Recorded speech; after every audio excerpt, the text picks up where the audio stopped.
Good evening. स्वागत है बच्चों आप सबका एक बार फिर से अड्डा 247 पर शिवप्रिया झा सर के साथ। आज राखी के मौसम में आप लोगों के साथ जुड़ने का भाई मज़ा ही डबल है ना। तो इसी क्रम में आइए जरा बच्चों कुछ महत्वपूर्ण प्रश्न के साथ आप सबका स्वागत किया जाए। लेकिन उससे पहले बच्चों आप सबके लिए एक इम्पॉर्टेंट इन्फॉर्मेशन वो ये कि देखिए किसी भी आज राखी का अवसर है भाई, इस पर आप सबको किसी भी अड्डा के प्रोडक्ट के लिए डबल वैलिडिटी का ऑफर चल रहा है बच्चों। और डबल वैलिडिटी में आपको क्या करना है, कोड क्या है भाई, इसके लिए Y260 कोड का आपको यूज करना है।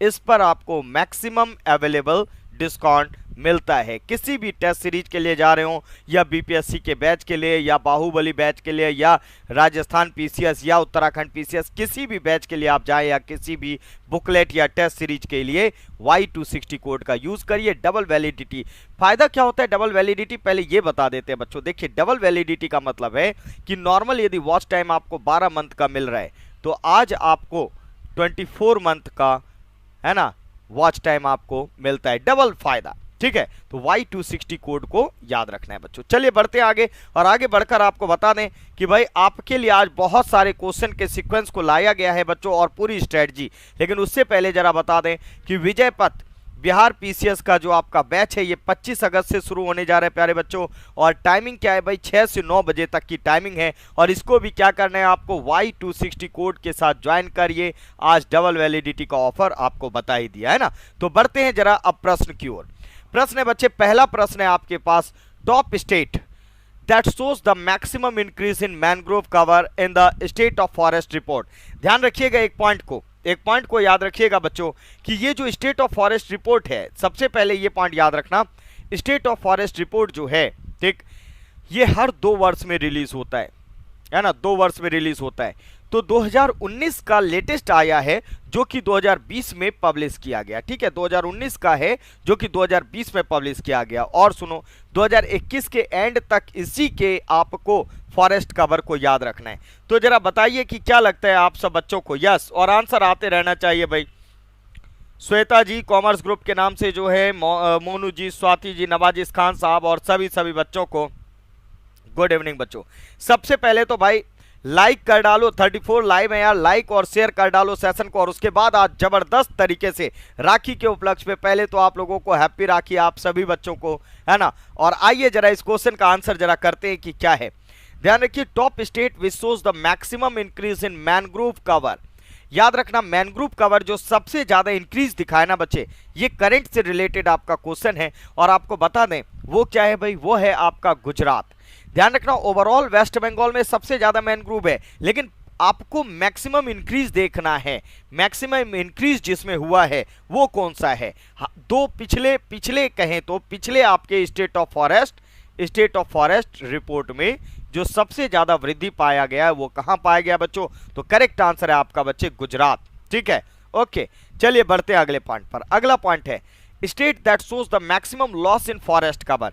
बताइएगा जरा कि सबसे ज्यादा लॉस जो है फॉरेस्ट कवर में बच्चों वो कौन से राज्य में देखा गया। यस, तो अभिषेक तिवारी जी, दिव्या जी, ओके बिल्कुल गुड इवनिंग बच्चे। और जल्दी से जरा इस क्वेश्चन का आंसर को बताइए कि क्या होना चाहिए इस क्वेश्चन का आंसर। क्वेश्चन है state that shows the maximum loss in forest cover.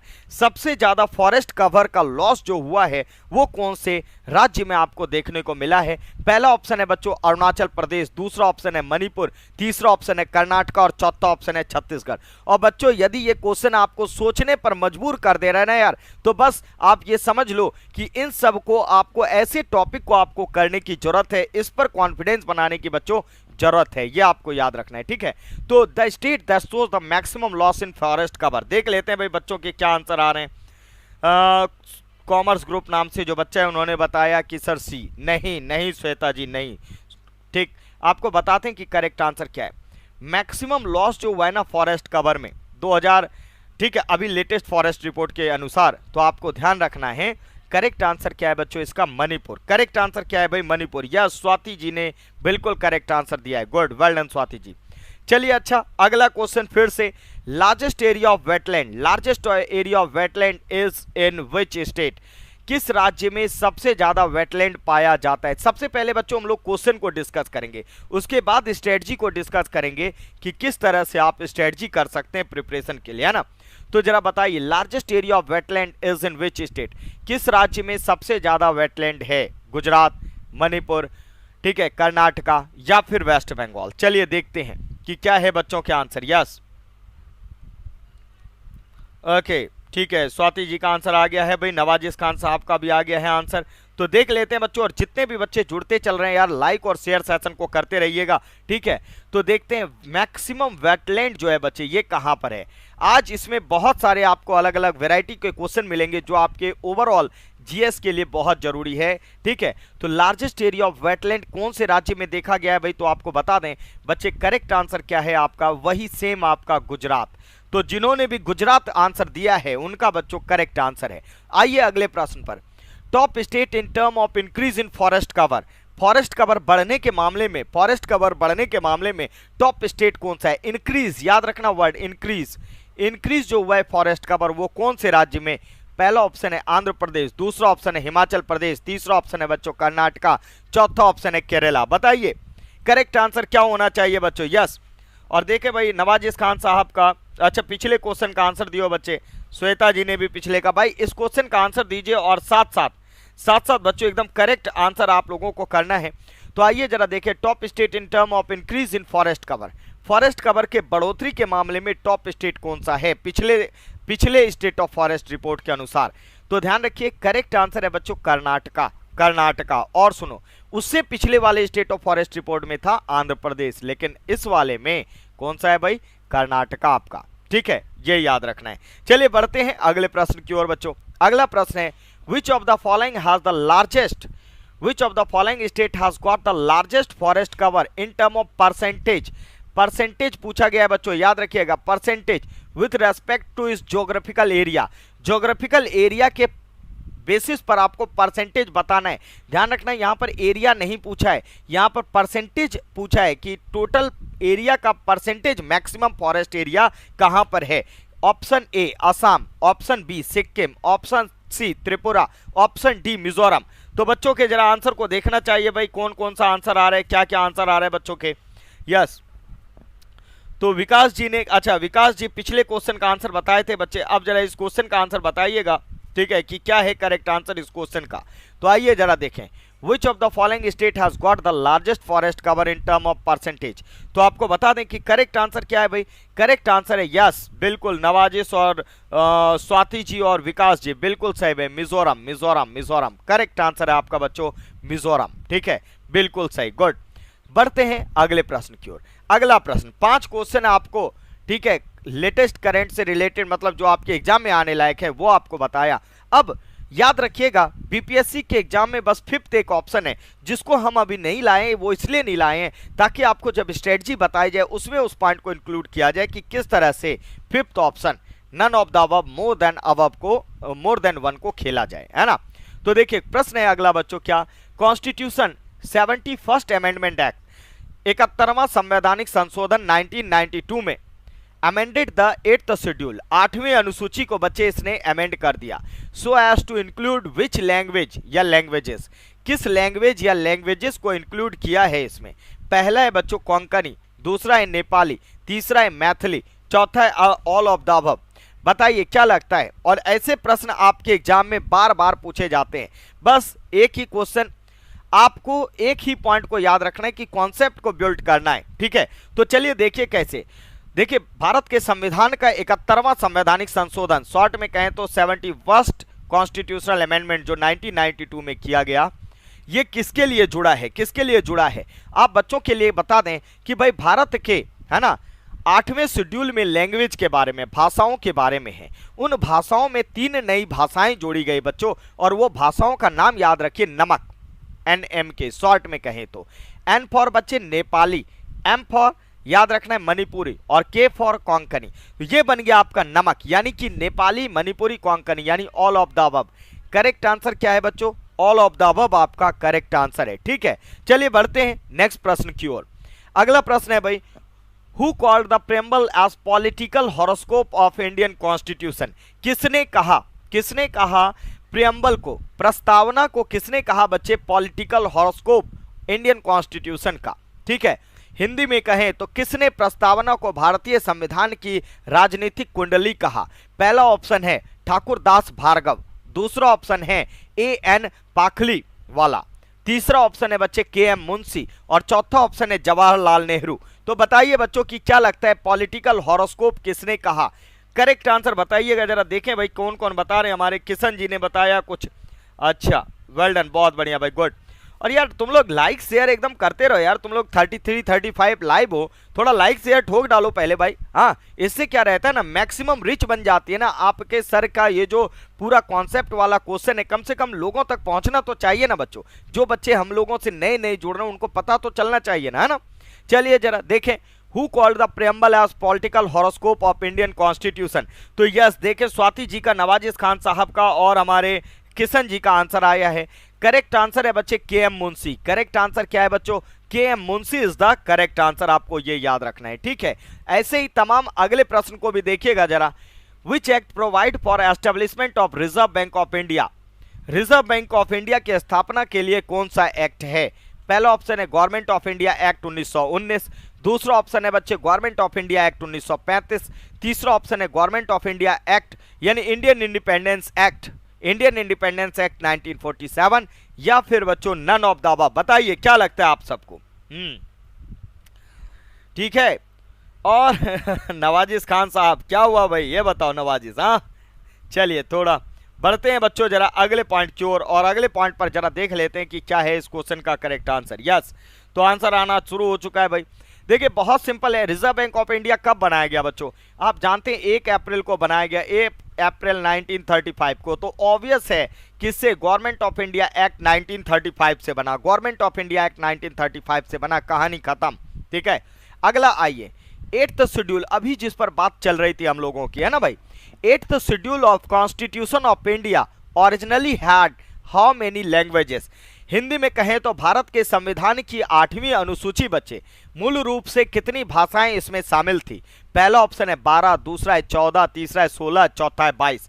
एकदम सिंपल क्वेश्चन, ये हलवा टाइप क्वेश्चन है, और जो क्वेश्चन है वो तो थोड़े से टफ है, अखरोट टाइप, बाकी ये वाला तो एकदम हलवा टाइप है भाई। तो बस फटाफट से आंसर करिएगा, देखें जरा बच्चे लोगों का क्या क्या करेक्ट आंसर आ रहा है भाई।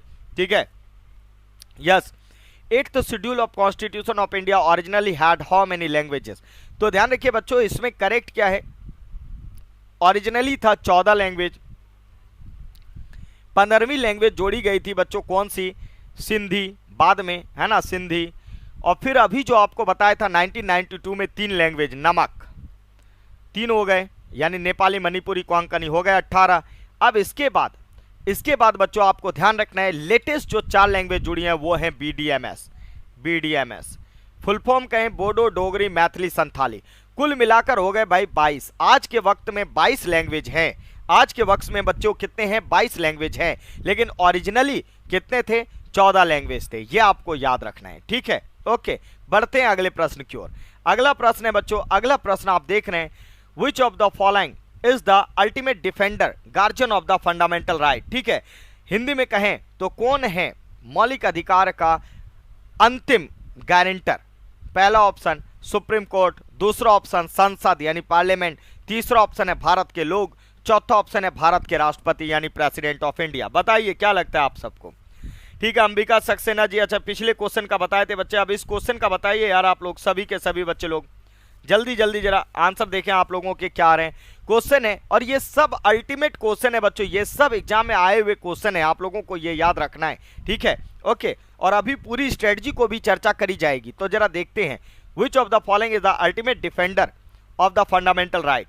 यदि बात करें फंडामेंटल राइट की तो आपको बता दें करेक्ट आंसर क्या है? Supreme Court. Supreme Court is the correct answer. Yes, बिल्कुल, जिन लोगों ने भी किशन, अंबिका, याचिका, बिल्कुल very good, Supreme Court is the correct answer बच्चों। चलिए बढ़िए, the word cabinet is mentioned in which of the following, ठीक, article of the constitution of India? Hindi में कहें कैबिनेट शब्द का उल्लेख भारत के संविधान में किस अनुच्छेद में किया गया? पहला ऑप्शन आर्टिकल 350, और दूसरा ऑप्शन है बच्चे आर्टिकल 352, तीसरा ऑप्शन है आर्टिकल 74, चौथा ऑप्शन है आर्टिकल 76। बताइए पहली बार कैबिनेट शब्द का, और ध्यान रखें आप जो जानते हैं ना कैबिनेट कैबिनेट कैबिनेट बहुत बार हम लोग सुनते रहते हैं, पता है, लेकिन सिर्फ कैबिनेट भारत के संविधान में एक ही जगह पर एक ही आर्टिकल में लिखा गया है। उस आर्टिकल का नाम बताना है बच्चों आप लोगों को। यस, और बच्चों लोग प्यारे बच्चों यार लाइक और शेयर तो ठोकते रहो आप लोग यार, आपका लाइक और शेयर ही तो सेशन को हाई बनाता है ना। चलिए जरा देखें कि क्या है भाई करेक्ट आंसर। यस, तो अनुभूति ने बताया और याचिका ने बताया, बिल्कुल बिल्कुल सही बच्चे। आर्टिकल 352, आर्टिकल 352 जो है ना आपको याद रखना है, नेशनल इमरजेंसी वाला जो आर्टिकल है, राष्ट्रीय आपातकाल है ना, नेशनल इमरजेंसी। इसी में बच्चे पहली बार नेशनल इमरजेंसी में, ठीक है, पहली बार राष्ट्रीय आपातकाल में पहली बार आर्टिकल 352 में कैबिनेट शब्द का इस्तेमाल हुआ है। बस इतना सा याद रखिएगा बच्चों, ठीक है। ओके, चलिए अगले पर बढ़ते हैं। Which article declare law that are inconsistent with fundamental right as null and void? Hindi में कहें तो किस आर्टिकल में बताया गया है कि जो लॉ हैं फंडामेंटल राइट के विपरीत उनको शून्य कर दिया जाए। ठीक, ऑप्शन है आपका आर्टिकल 143, दूसरा ऑप्शन है आर्टिकल यानी अनुच्छेद 13, तीसरा ऑप्शन है अनुच्छेद 336, चौथा ऑप्शन है अनुच्छेद 131। यस, बताइए बच्चों क्या लगता है आप लोगों को। अद्विता चौधरी जी ने बताया था बिल्कुल 352, वेल डन, बहुत बढ़िया बच्चे। और सभी बच्चों को बताना है भाई कि क्या है करेक्ट आंसर, आप लोगों को क्या लग रहा है। यस, नवाजिश साहब और अनुभूति जी सभी ने बताना शुरू किया, well done, good. Correct answer है बच्चों आर्टिकल आपका 13, article 13 is the correct answer. Yes, ठीक है। और इसी में आपको बता दें बच्चों, इसी में आपका आर्टिकल 13 में क्या क्या चीजें आती हैं भाई, बहुत सारी चीजें आती हैं। जैसे आपको बता दें law of eclipse, law of eclipse है ना, ठीक है, लॉ ऑफ सीवरेबिलिटी, सीवरेबिलिटी, ये सब इसमें आता है बच्चों। क्या आप बता सकते हैं what is law of eclipse और क्या है लॉ ऑफ सीवरेबिलिटी, ये आप बता सकते हैं बच्चों कमेंट सेक्शन में, जब तक हम आपके लिए अगला क्वेश्चन हाजिर करते हैं भाई। अगला है who has the final power to decide whether a particular bill is money bill or not. Hindi में कहें तो बच्चों आपको बताना है कि यह कौन तय करता है कि कोई भी बिल जो है वो धन विधेयक है कि नहीं। पहला ऑप्शन है हमारे राष्ट्रपति महोदय, दूसरा ऑप्शन है प्रधानमंत्री, तीसरा ऑप्शन है हमारे स्पीकर, लोकसभा स्पीकर, और चौथा ऑप्शन है हमारे राज्यसभा के चेयरमैन। तो बताइए क्या लगता है आप सबको। यस स्वर्णिमा जी गुड इवनिंग, और बताएं बच्चे करेक्ट आंसर जो हैं इन सबको बताना शुरू करिए, और लाइक और शेयर तो यार चलते रहना चाहिए आप सब बच्चों का। चलिए तो देखें who has the final power to decide whether a particular bill is money bill or not. तो ध्यान रखिए बच्चे, यस अंजलि का आंसर आ चुका है, नवाजिश खान साहब का आंसर आ चुका है। तो बिल्कुल देखो पहला पॉइंट आपको बता दें, करेक्ट आंसर तो है भाई स्पीकर, स्पीकर। अब एक दो पॉइंट और एक्स्ट्रा याद रख लो यार, यहाँ पर मनी बिल क्या होता है। मनी बिल आर्टिकल कौन से में है, 110 में। मनी बिल कौन से में है बच्चे, 110 में। और सुनो सबसे पहला पॉइंट याद रखिएगा, 5 पॉइंट इसमें याद रखिएगा। पहला पॉइंट क्या, मनी बिल को कभी भी जब लाया जाता है ना, prior approval of, prior approval इसके लिए लेना होता है किससे, प्रेसिडेंट ऑफ इंडिया से। पहला कंडीशन, फर्स्ट कंडीशन याद रखिए, ये सब के सब याद हो जाएंगे आज के बाद, मनी बिल में कोई भी क्वेश्चन नहीं फंसेगा। दूसरा पॉइंट सुनो, प्रायर अप्रूवल ले लिया यार प्रेसिडेंट ऑफ इंडिया से, तो दूसरा पॉइंट क्या होता है आप लोगों का, दूसरा पॉइंट ये है प्रायर अप्रूवल के बाद, ठीक है, अब कौन से सदन में लाया जाएगा। तो हमेशा याद रखिए जब भी इसको पहली बार इंट्रोड्यूस किया जाता है वो लोकसभा में किया जाता है, लोकसभा में किया जाता है। तीसरा पॉइंट, यह कौन डिसाइड करता है कि कोई बिल मनी बिल होगा या नहीं, कोई बिल मनी बिल होगा या नहीं, वो डिसाइड करते हैं बच्चों लोकसभा के स्पीकर, है ना। लोकसभा के स्पीकर जो हैं, ठीक, उन्होंने यदि मुहर लगा दिया किसी बिल पर एज मनी बिल तो वही बनेगा मनी बिल, अदरवाइज वो बन जाता है फाइनेंशियल बिल अंडर आर्टिकल 117। समझ रहे हो, वो आपको याद रखना है। तो मनी बिल कब बनेगा, जब लोकसभा के स्पीकर उस पर मुहर लगा देंगे। चौथा पॉइंट आपको याद रखना है, मनी बिल को बच्चे आपको याद रखना है, इसको पास कराना जरूरी होता है, और यदि ये पास ना हो पाए, यदि ये पास ना हो पाए तो लग जाता है कौन सा मोशन, तो आपको बता दें सेंसर मोशन, सेंसर मोशन, ये याद रखिएगा सेंसर मोशन। और यदि सेंसर मोशन लग जाता है तो PM has to resign, PM has to resign. ऐसा अभी तक हुआ नहीं है, जनरली मनी बिल को बच्चे पास ही कर देते हैं, ठीक है, ये आपको याद रखना है। चलिए अगले पॉइंट पर बढ़िए, अगले प्रश्न की ओर बढ़िए। In which year was the security and exchange board of India establish. आप देख रहे हैं एकदम डिफरेंट वैरायटी के क्वेश्चन, जरा कमेंट सेक्शन देख लें बच्चों के। लॉ ऑफ सीवरेबिलिटी को अंजलि ने बताया है, ठीक है, और ओके श्वेता जी ने बताया आर्टिकल के बारे में, ठीक है, याचिका ने बताया है, ओके गुड, वेल डन बच्चे। अब जरा अगले यार लाइक और शेयर मेरे ख्याल से कम हो रही है आप लोगों के यहाँ, लाइक शेयर ठोकते रहो मेरे भाई। अगला देखिए जरा, in which year security and exchange board of India was established, किस वर्ष में, ठीक है, प्रतिभूति एवं विनिमय बोर्ड की स्थापना की गई। पहला ऑप्शन है बच्चे 1991, दूसरा ऑप्शन 1992, तीसरा ऑप्शन 1993 और चौथा ऑप्शन 1994। बताइए फटाफट से जरा देखें। यस नवाजिश, किशन जी, स्वाति जी, बिल्कुल सही, वेल डन, बहुत बढ़िया बच्चे, गुड। तो देखिए इसमें करेक्ट आंसर क्या है, आप सब जानते हैं 1992 भाई, SEBI security and exchange board of India. आप जानते हैं कि 1988 में इसके लिए एक्ट आया और इसको एस्टेब्लिश फाइनल कब किया गया, 1992 में। और याद रखिए सेबी क्या करता है बच्चों, सेबी करता है कैपिटल मार्केट को कंट्रोल। कैपिटल मार्केट जो है ना, इसको क्या करता है, ठीक, इसको कंट्रोल करता है। आप बता सकते हैं कि कौन है वर्तमान में सेबी के हेड, आप जरा बताइएगा, ठीक है, कि कौन है सेबी के हेड। चलिए अगले पॉइंट पर बढ़ते हैं बच्चों। अगला पॉइंट क्या है, अगला क्वेश्चन जरा देखिए क्या है। By which of the following clause the right to freedom of movement is granted to Indian citizen? Hindi में कहे ना तो किस क्लॉज के द्वारा right to freedom of movement दिया जाता है भारत के लोगों को।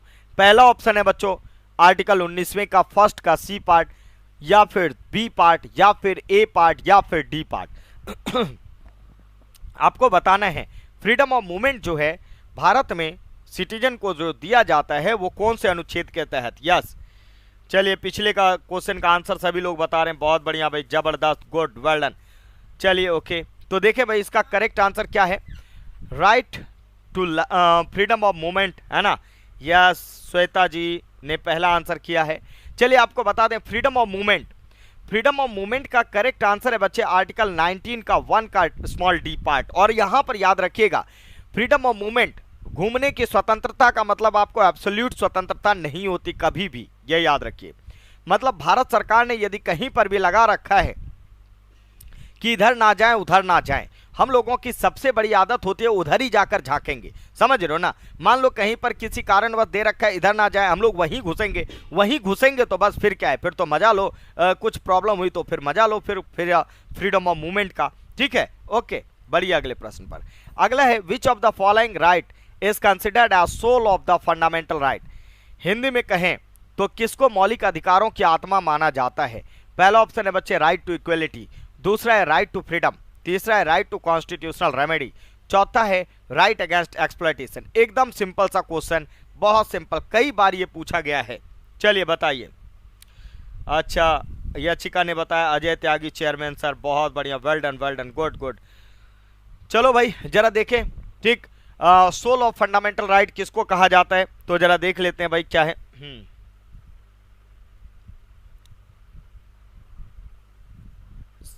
ठीक है, बिल्कुल सुशील जी, उसके बारे में आपको बिल्कुल अभी जानकारी दी जाएगी बच्चे। नवाजिश खान साहब ने बताया, ठीक है, ओके। अंबिका जी ने आंसर दिया, ठीक है, ओके। चलिए भाई अब आइए जरा देखिए क्या है। Which of the following right is considered as the soul of fundamental right. Soul of fundamental right किसको कहा जाता है, तो याद रखिएगा, ठीक, क्या है, right to constitutional remedy. Hindi में कहें संवैधानिक उपचारों का अधिकार बच्चे, करेक्ट आंसर क्या है, संवैधानिक उपचारों का अधिकार, ये याद रखना है। अगला point, special provision for women and children is in which article. Hindi में कहें तो महिलाओं और बच्चों के लिए विशेष प्रावधान किस अनुच्छेद में है। पहला ऑप्शन आर्टिकल 14 का सेकंड, 15 का थर्ड, 17 का थर्ड, या 18 में। बताइए बच्चे लोग क्या लगता है आप सबको, करेक्ट आंसर क्या है भाई। हाँ, तो महिलाओं और बच्चों के लिए विशेष अधिकार के बारे में यदि हम बताएं तो किसी भी बच्चे का, अभी एक बच्चे का आया है आंसर, एक बच्चे का आया, लेकिन वो ओके गुप्ता जी ने वो 16वें का बताया। गुप्ता जी इसका बताओ यार तुम लोग, हाँ। और चलिए जरा देखिए क्या है, special provision for women and children, ये है बच्चों, ये इसका करेक्ट आंसर है आपका 15 का थर्ड, 15 का थर्ड पार्ट करेक्ट आंसर है आपका, ठीक है, 15 का थर्ड पार्ट। और इसी में स्पेशल प्रोविजन जो भी होता है जैसे, और ये जो रिजर्वेशन 15 के थर्ड पार्ट में होता है ना, वो ध्यान रखिए पॉजिटिव रिजर्वेशन है बच्चों। कैसा रिजर्वेशन है, पॉजिटिव रिजर्वेशन है, आपको ये याद रखना है, ठीक है, पॉजिटिव रिजर्वेशन है, ठीक है बच्चे। ओके, चलिए बढ़ते हैं अगले प्रश्न पर। अगला प्रश्न है total forest cover, total forest cover है 712249 square kilometre which is dash of the geographical area of the country, ठीक है। हिंदी में कहें तो कुल वन आवरण का, ठीक, 712249 स्क्वायर किलोमीटर है, ठीक, जो कि डैश प्रतिशत है अपने देश के, ठीक, फॉरेस्ट एरिया का। आपको बताना कितना प्रतिशत है। पहला ऑप्शन है बच्चे 33%, दूसरा ऑप्शन 21.69%, तीसरा ऑप्शन 21.11% और चौथा ऑप्शन है बच्चों 20%। यार 50 के अराउंड आप लोग लाइव हो, ठीक है, जस्ट लाइक और शेयर एक बार मार डालिए यार, ताकि आप लोगों का ये जो आज डबल वैलिडिटी का ऑफर चल रहा है, आपको बताया डबल वैलिडिटी का ऑफर है बच्चे किसी भी कोड के लिए, और कोड क्या है Y260 कोड से आप किसी भी बैच को ज्वाइन कर सकते हैं, ठीक है। ये मैक्सिमम आपको अवेलेबल डिस्काउंट आज डबल वैलिडिटी वाले दिन आपको प्रोवाइड कर देता है ना। तो देखते हैं करेक्ट आंसर क्या है भाई। यस, करेक्ट आंसर है बच्चों, ध्यान रखिए 21.67%। क्या है? 21.67% इज द करेक्ट आंसर, ठीक है। ओके, बढ़ते हैं जरा अगले प्रश्न पर। अगला प्रश्न फिर से आपका largest forest cover in India, Hindi में कहें तो भाई लार्जेस्ट फॉरेस्ट कवर जो है इंडिया में वो कहां पर है। पहला ऑप्शन अरुणाचल प्रदेश, दूसरा मध्य प्रदेश, तीसरा कर्नाटका, चौथा ऑप्शन छत्तीसगढ़। ये क्वेश्चन बहुत ही सिंपल है, आप सबको ट्राई करना है, इसका best to best correct answer आप लोग करिएगा बच्चों, ठीक है। यस, तो जरा देख लें भाई क्या है करेक्ट आंसर बच्चों के। Largest forest cover in India, ठीक, एकदम सिंपल क्वेश्चन, सबसे बड़ा वन कवर कहां पर है? तो करेक्ट आंसर क्या है भाई इसका? आपका मध्य प्रदेश। करेक्ट आंसर क्या है इसका? मध्य प्रदेश आपका इसका करेक्ट आंसर है, ठीक है। चलिए बढ़ते हैं अगले प्रश्न की ओर। अगला प्रश्न है टोटल, ठीक है, total tree and forest cover in the country increases by, Hindi में कहें तो पिछले स्टेट ऑफ फॉरेस्ट रिपोर्ट के अनुसार कितना फॉरेस्ट एरिया आपका बढ़ा है। पहला ऑप्शन है 5188 स्क्वायर किलोमीटर, दूसरा है 4242 स्क्वायर किलोमीटर, तीसरा है 6000 स्क्वायर किलोमीटर और फोर्थ है बच्चे 3000 स्क्वायर किलोमीटर। तो बताइए क्या लगता है कि टोटल ट्री और फॉरेस्ट कवर जो है वो इंक्रीज हुआ है कितना, ठीक है। तो यस, अनुभूति जी का आंसर आया है, स्वाति जी का आया है, ठीक है। यस, बिल्कुल बिल्कुल गुप्ता जी, वो क्वेश्चन तो करवाया जा चुका है। ध्यान रखिए आपको टोटल एरिया पूछा है, तो टोटल एरिया में यदि कहें तो करेक्ट आंसर है बच्चे 5188 square kilometre. 5188 square kilometre is the correct answer, ठीक है। चलिए बढ़ते हैं नेक्स्ट प्रश्न की ओर। अगला प्रश्न है anti defection law was brought by which of the constitutional amendment act, Hindi में कहें तो दल बदल कानून जो है ना, दल बदल निरोधक कानून जो है किस संवैधानिक संशोधन के तहत लाया गया। पहला ऑप्शन है 10th अमेंडमेंट, दूसरा ऑप्शन है 52nd अमेंडमेंट, थर्ड ऑप्शन है 73rd अमेंडमेंट और फोर्थ ऑप्शन है बच्चे 20th अमेंडमेंट। बताइए क्या लगता है दल बदल कानून किस संवैधानिक संशोधन से लाया गया। यस, जरा देखिए करेक्ट आंसर क्या है भाई। चलिए बच्चे लोग और थोड़ा यार लाइक शेयर बस करते रहिएगा। देखिए आपको बता दें एंटी डिफेक्शन लॉ, हिंदी में कहना तो दल बदल कानून है ना, दल बदल कानून, ठीक है। जो दल बदलने का कानून है वही जो आया राम गया राम वाला सिस्टम था, उस सिस्टम को हटाने के लिए भारत के संविधान का किया गया बच्चों 52वां संवैधानिक संशोधन, 52nd कॉन्स्टिट्यूशनल अमेंडमेंट 1985 में। कब किया गया बच्चों? 1985 में राजीव गांधी सरकार के द्वारा ये किया गया था, ये आपको याद रखना है। और इसी के द्वारा 5 कंडीशन बनाई गई थी इनिशियली, ठीक है, ये आपको याद रखना है। उन कंडीशन में कई सारे दल को तोड़ने के लिए या पार्टी छोड़ने के लिए तमाम चीजें इसमें दी गई है बच्चों, ठीक है। चलिए अगले प्रश्न पर। अगला प्रश्न है भाई NABARD was established on the recommendation of which committee report, Hindi में कहे ना तो नाबार्ड को किस समिति रिपोर्ट के आधार पर बनाया गया है। पहला ऑप्शन है बच्चे नरसिम्हन कमेटी, दूसरा है सी रंगराजन कमेटी, तीसरा है बी श्रीनिवास शिवरमन कमेटी, चौथा है अभिजीत सेन कमेटी। यस, बताइए आप सब क्या आंसर क्या है भाई, जरा करेक्ट आंसर देख लें यार आप बच्चों के। यस, तो अच्छा अभी कॉमर्स ग्रुप नाम का बच्चा जो है उनका अभी 21वें का ही आया है, ठीक है। अभी इस क्वेश्चन का दो भाई जल्दी जल्दी स्वाति जी और सभी बच्चे लोग जरा। क्वेश्चन है NABARD was established on the recommendation of, ध्यान रखिए बच्चों। अच्छा नाबार्ड की फुल फॉर्म बता सकते हो आप लोग? कमेंट सेक्शन में आप इतना बता दो जब तक हम आपको बताते हैं कि नाबार्ड कब बनाया गया और कौन सी कमेटी रिपोर्ट के अनुसार। ध्यान रखिए बच्चों, नाबार्ड जो बनाया गया वो B Shivaraman B Shivaraman committee report के अनुसार बनाया गया भाई 1982 में बनाया गया, 1982 में बनाया गया, यानी 6th पंचवर्षीय योजना में। कब बनाया गया बच्चों? 6th 5 ईयर प्लान में इसको बनाया गया है ना, 5 ईयर प्लान में इसको बनाया गया, ये याद रखिएगा, ठीक है। तो बी शिवरमन कमेटी, और इसका नाबार्ड का मुख्यालय आपको बता दें कि भाई कहां पर है, तो मुंबई, ठीक है। दूसरा पॉइंट याद रखिएगा, एक और पॉइंट बच्चे, यस, तो श्वेता जी ने बताया Shivaraman committee, well done Shweta ji, good. चलिए अगले पॉइंट पर और बढ़ जाते हैं, एक और पॉइंट आपको बता देते हैं। नाबार्ड की कई बार आप फुल फॉर्म में बच्चे गड़बड़ कर जाते हैं, नाबार्ड और जब फुल फॉर्म पूछ लेते हैं वहीं हम लोग गड़बड़ कर जाते हैं। तो देखिए जरा क्या क्या बच्चों ने लिखा है।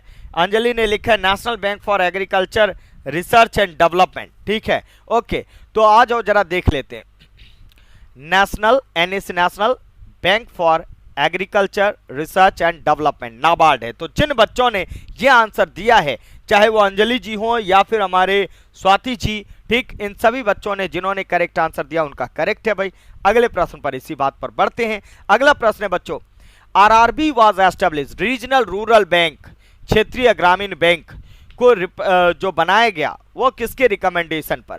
पहला ऑप्शन है नरसिम्हन कमेटी, दूसरा ऑप्शन है सी रंगराजन कमेटी, तीसरा ऑप्शन है बी शिवरमन कमेटी, चौथा है अभिजीत सेन कमेटी। बताइए बच्चे लोग क्या लगता है आप लोगों को?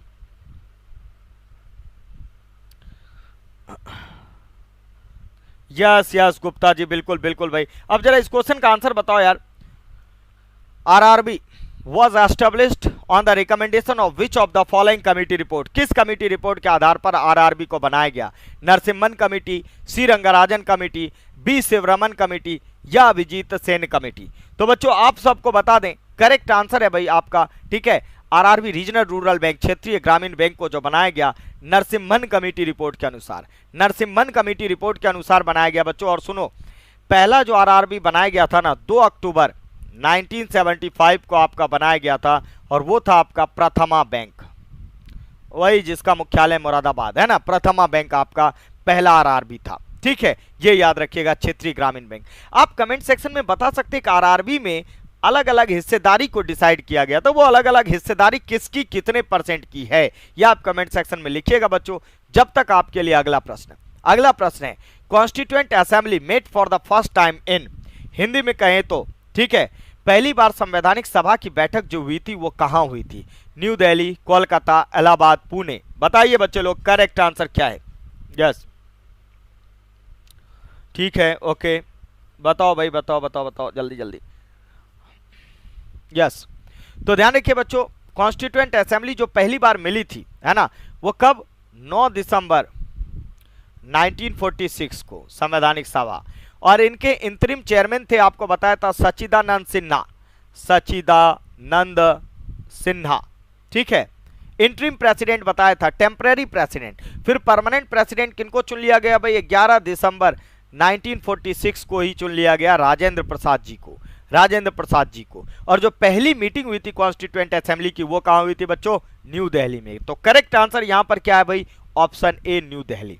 और एक और पॉइंट याद रखिए, ये कॉन्स्टिट्यूएंट असेंबली ही थी कि 2 साल, है ना, 2 साल 11 महीने और 18 दिन लगकर, 18 डे लगकर भारत का संविधान वर्ल्ड का बल्किएस्ट कॉन्स्टिट्यूशन बनकर तैयार हो गया आपका 26 नवंबर 1949 को, और इसको लगाया था, इंप्लीमेंट किया हम लोगों ने संविधान को 26 जनवरी 1950 को। उस दिन को याद करने के लिए 26 जनवरी 1930 को पूर्ण स्वराज दिवस को याद करने के लिए बच्चों याद रखिएगा। तो यह है करेक्ट आंसर, न्यू दिल्ली आपका। चलिए बढ़िए अगले प्रश्न पर। अगला प्रश्न है बच्चों, रीगल वाटर और royal water is a mixture of nitric acid and hydrochloric acid, यानी HNO3 एंड H2SO4, इसका मिक्सचर है आपका रॉयल वाटर, है ना। और इसमें क्या रेशो है, इनका क्या रेशो है बच्चों, ये बताना है। 1:3 यानी HNO3 और HCl, दूसरा 2:3, तीसरा 1:4, चौथा 2:4। और बच्चों तमाम ऐसे क्वेश्चनों के लिए यार लाइक और शेयर तो बनना चाहिए ना। मुझे लगता है कि लाइक शेयर जरूर आप सब बच्चों का बनना चाहिए, जितने भी नए बच्चे जुड़ रहे हैं लाइक और शेयर करते रहिएगा आप लोग, है ना। चलिए ओके, देखते हैं जरा करेक्ट आंसर क्या है भाई इस क्वेश्चन का। ध्यान रखिए बच्चों, जो रॉयल वाटर है, ठीक है, इसी को हम लोग कहते हैं बच्चे एक्वा रीजिया भी कहा जाता है, ठीक है, एक्वा रीजिया। और ये है भाई 1:3 HNO3 एंड HCl 1:3 में आपका है, ये आपको याद रखना है, ये आपका याद रखना है। और करेक्ट आंसर क्या हो गया बच्चों? Option A is the correct answer. ठीक है, चलिए बढ़ते हैं अगले प्रश्न की ओर भाई। अगला प्रश्न आपको बता दें, what does BT stand for? BT cotton. BT cotton में बच्चे बीटी क्या है? बीटी कॉटन में बीटी क्या है? बैक्टीरिया, फंगस, प्रोटिस्टा, एल्गी, ये आपको बताना है। What does BT stand for? BT cotton. और साथ साथ आप बच्चों को बता दें भाई कि आज आप जानते ही हैं डबल वैलिडिटी का ऑफर चल रहा है मेरे भाई। ठीक है, और किसी भी प्रोडक्ट के लिए, अड्डा के किसी भी प्रोडक्ट के लिए आज आपको क्या करना है? Y260 कोड का यूज करना है, चाहे टेक्स्ट बुक या फिर जैसे बीपीएससी का आपको विजय पथ बैच बताया, किसी भी, या यूपीएससी का जो फाउंडेशन बैच है, डबल वैलिडिटी के लिए Y260 कोड का यूज करना है ना। तो आइए जरा देखें कि क्या है करेक्ट आंसर भाई। ठीक है, करेक्ट आंसर क्या है? बीटी क्या बताता है बीटी कॉटन में? तो ध्यान रखिए, बीटी की फुल फॉर्म है बच्चों, यहां पर बीटी की फुल फॉर्म है बैसिलस थ्यूरिनजाइनेंसिस। बैसिलस थ्यूरिनजाइनेंसिस है ना। और ये जो बैसिलस थ्यूरिनजाइनेंसिस है भाई, ये जो बीटी है आपका, ये एक तरह का बैक्टीरिया है। क्या है? एक तरह का बैक्टीरिया। ठीक है, ये आपको याद रखना है। तो बच्चों इसी तरह के सभी चीजों को डिटेल में जानने के लिए आप सब बच्चों के लिए पहले बता दें, फिर स्ट्रेटजी पर भी अभी चर्चा करेंगे कि विजय पथ नाम से आप सब के लिए, ठीक है, बैच लाया गया भाई। और ये 25 अगस्त से शुरू होने जा रहा है बीपीएससी का आपका ये बैच। 6 से 9 बजे तक की टाइमिंग है और इसके लिए भी डबल वैलिडिटी है ही आपका। और कोड क्या है बच्चों? Y260 Y260 कोड का यूज करिए। व्यू ऑफर में जाने के बाद मैक्सिमम आपको डिस्काउंट पर ये बैच आपको अवेलेबल हो जाता है। अब आइए जरा बच्चे मैं बताऊं आपको कि क्या एक स्ट्रेटजी होनी चाहिए, क्या एक स्ट्रेटजी होनी चाहिए, आपको टारगेट क्या होना चाहिए प्रीलिम का। देखिए, यदि मैं कहूं तो बीपीएससी के लिए भाई बुक तो हम पिछली क्लास में आपको बता चुके थे कौन कौन सी बुक पढ़नी है। जैसे हमने एनसीईआरटी है ना, घटना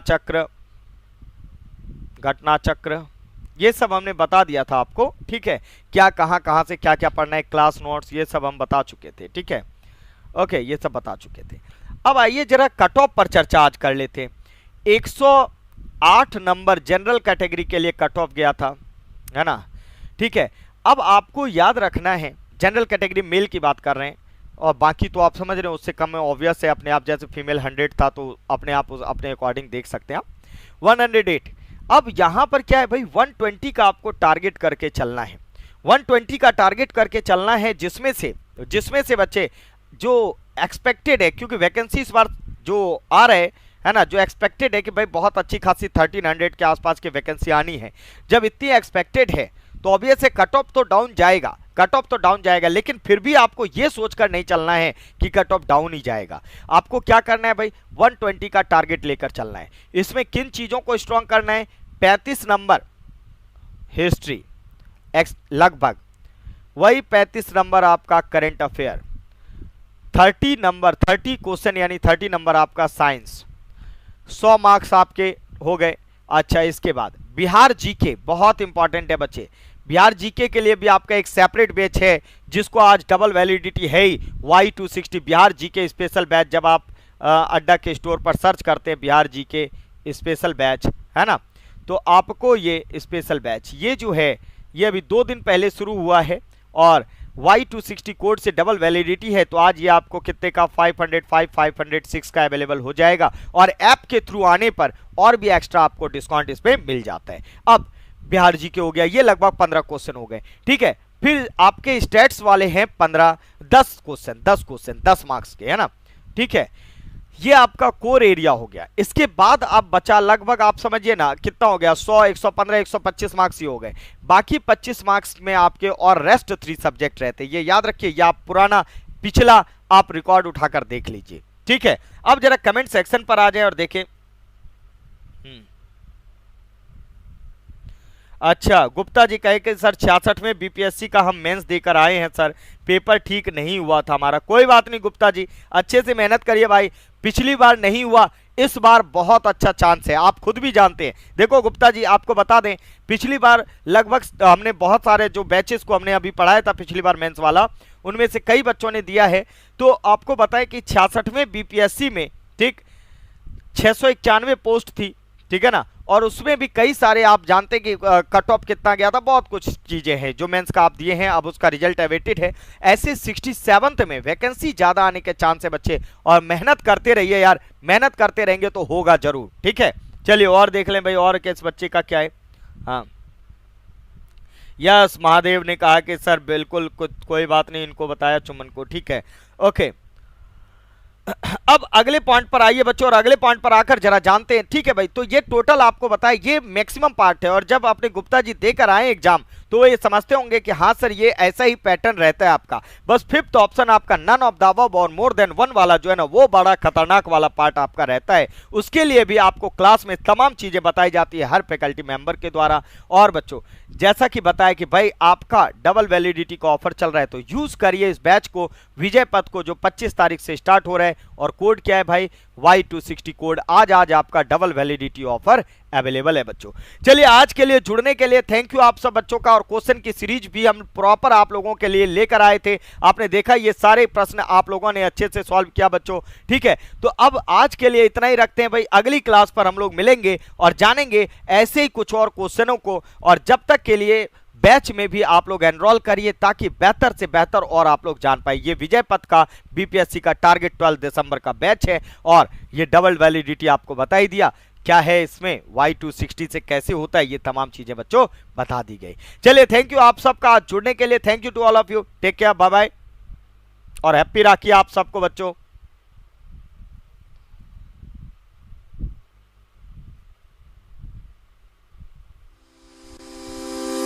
Don't forget to like, share and subscribe Adda 24/7 channel. Also download Adda 24/7 app.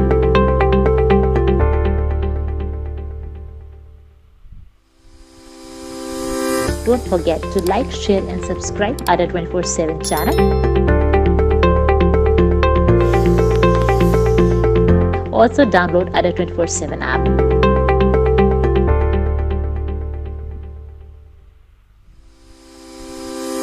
Don't forget to like